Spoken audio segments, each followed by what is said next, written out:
दोस्तों आज के इस वीडियो में अपने संसदीय समितियों के बारे में डिस्कस करेंगे। तो 3 प्रमुख संसदीय समितियाँ कौन कौन सी, एक तो प्राक्कलन समिति, एक है लोक लेखा समिति और एक है लोक उपक्रम समिति।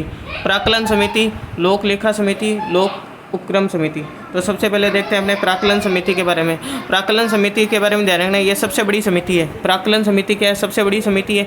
इसका गठन सिर्फ लोकसभा में किया होता है, सिर्फ लोकसभा में। इसमें 30 सदस्य होते हैं और 30 के 30 सदस्य किससे होते हैं? लोकसभा से। सबसे प्राक्कलन समिति के बारे में, सबसे बड़ी समिति सिर्फ लोकसभा में गठन कहाँ होता है? सिर्फ लोकसभा में। 30 सदस्य होते हैं, 30 के 30 लोकसभा से होते हैं। बजट प्रावधानों की समीक्षा करना इसका काम है। बजट प्रावधानों की समीक्षा करना इसका काम है। प्राक्कलन समिति के बारे में ध्यान रखें, सबसे बड़ी समिति, गठन सिर्फ लोकसभा में, 30 सदस्य सारे के सारे लोकसभा से, बजट प्रावधानों की क्या करती है? समीक्षा करती है। ये प्राक्कलन समिति के बाद अगली समिति अपनी लोक लेखा समिति। लोक लेखा समिति, लोक लेखा समिति के बारे में ध्यान रखें, इसको प्राक्कलन समिति की जुड़वा बहन कहते हैं। लोक लेखा समिति को क्या कहते हैं? प्राक्कलन समिति की जुड़वा बहन कहते हैं। इसमें 22 सदस्य होते हैं, 15 लोकसभा से, 7 राज्यसभा से।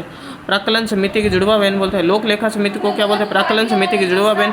22 सदस्य होते हैं, 15 लोकसभा से, 7 राज्यसभा से।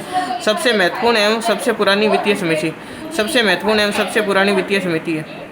सबसे महत्वपूर्ण एवं सबसे पुरानी वित्तीय समिति है। अगली है लोक उपक्रम समिति। लोक उपक्रम समिति में इसमें भी 22 सदस्य होते हैं, वही 15 लोकसभा से और 7 किससे होते हैं? राज्यसभा से होते हैं। इसका गठन कब हुआ था? 1964 में कृष्ण मेनन समिति के सुझाव पर। 1964 में कृष्ण मेनन समिति के सुझाव पर लोक उपक्रम समिति, इसमें भी 22 होते हैं, 15 लोकसभा से, 7 राज्यसभा से। गठन कब हुआ?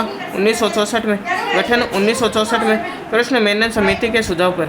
1964 में कृष्ण मेनन समिति के सुझाव पर।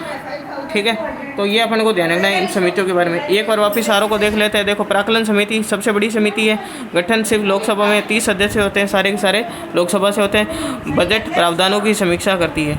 लोक लेखा समिति, इसको बोलते हैं प्राक्कलन समिति की जुड़वा बहन। इसमें 22 सदस्य होते हैं, 15 लोकसभा से, 7 राज्यसभा से। सबसे महत्वपूर्ण एवं सबसे पुरानी वित्तीय समिति है। सबसे महत्वपूर्ण एवं पुरानी वित्तीय समिति। और लोक उपक्रम समिति, इसमें भी 22 होते हैं सदस्य और 15 लोकसभा से, 7 राज्यसभा से। और गठन 1964 में कृष्ण मेनन समिति के सुझाव पर इसका लोक उपक्रम समिति का गठन हुआ था।